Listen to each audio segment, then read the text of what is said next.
Want a chance to win $10,000? Put your NASCAR knowledge to the test with the ESPN Pick 12 Challenge. Go to ESPN.com/Pick12 and guess the order the 12 chase drivers will finish next week in Texas. We'll announce who picked this week's order in the first 30 laps of the Texas race, so make sure you watch. Now, this week's winner who picked the correct order from Martinsville is Daryl D. But congratulations to Daryl D for being the winner at Martinsville. Outside line pulling away when we were away a moment ago. The 24 car taking the lead. Jeff Gordon, who restarted, guys, back in 18th position on lap 9. Yeah, that's the second car we've seen Greg Biffle push to the lead.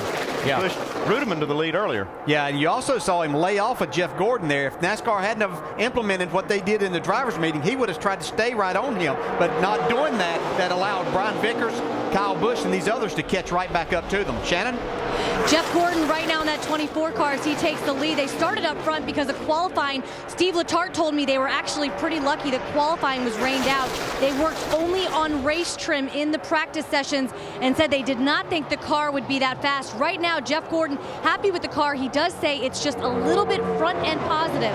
Not loose, just front end positive. Look at this. Well, down on the inside of Jeff Gordon is the 16 of Greg Biffle, who had been riding the bumper of Gordon and Biffle. He's 350 points out of the chase lead. 8th place. Championship not going to happen, but he's still thinking points. He came over the radio and said, boy, I'd like to get around and get 5 points for leading a lap. Right now, he's on the inside, and the outside line's the place to be. Vince, just one of 2 racetracks Greg Biffle has never had a top 5 finish, here at Martinsville, Virginia. We told you at the top of the show that it's very important to be able to communicate among the teams, and particularly between teammates. Let's listen in to the 14 and 39 radio. I know what lap to tell you that I think it's a good lap to go, but I think we're going to have to plan on going earlier toward the end of the race than what we normally would.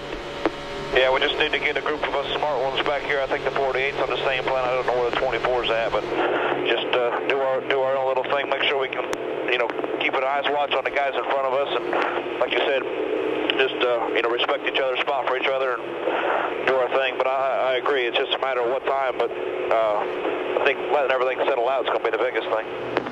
And you just heard from both teammates. Now they're in 2 separate groups. Tony Stewart is in the first group at the tail end, waiting to catch the 39. On the front grille of the 39, that Army car, there's some trash, and that is not a good thing. So he needs to catch his teammate, the 14, for 2 reasons, guys. Try to use the aerodynamics on the car and the airflow to be able to get that trash pushed away from the grill. Yeah, what's keeping it pinned to that grill is the air. He's got that clean air on the front. If he can pull up right behind another car, that'll be gone completely, and it'll remove that off that grill. Yeah, he's a long way from another car, though, is the thing right now. And actually, his strategy doesn't play into going up there and trying to get to one of those cars. So he might have to work that with Jimmy Johnson, who's right behind him. How about a couple of Richard Childress racing cars working together up front? The 07 of Casey Mears, a 29 of Kevin Harvick. Childress, a 9-time winner here at Talladega as a car owner. We're talking about Tony Stewart up in that front part of the mix. I think that he's had a little bit of change heart because he was planning on staying back away and letting things kind of develop and work out for the day. But he's up in there. Maybe he's just testing his car right now to see the limits and see what's going on. So we see him backing off now. He may be going back to assist Ryan Newman right at this point. Heard Ryan calling for help with that grill. We'll see where Tony slides back. Also trying to maybe get away from that gaggle of cars right in front of him.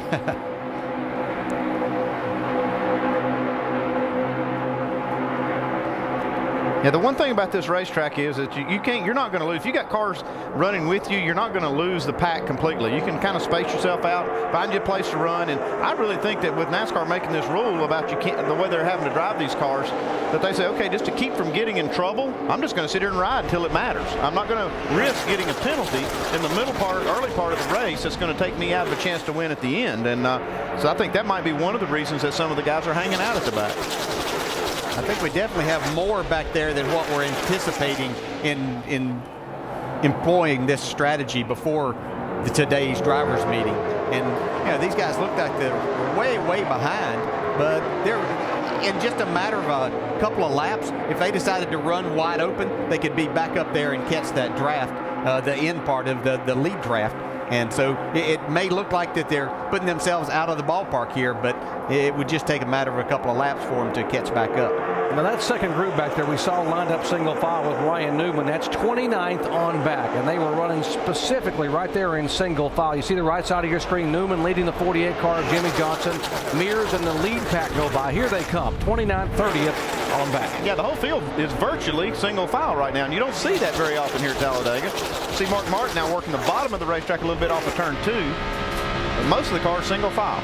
Well, we usually see this happen at some point, but it's much later in the race, Andy. I think that a lot of this is because of what they were told in the meeting, that they're just not going to put themselves in that position right now of making NASCAR create a judgment call on them. Again, the judgment is, if you just joined our coverage, NASCAR told them in the drivers' meeting you cannot run nose to tail in the turns. You must see some daylight between you, or else we will penalize. Back in a moment.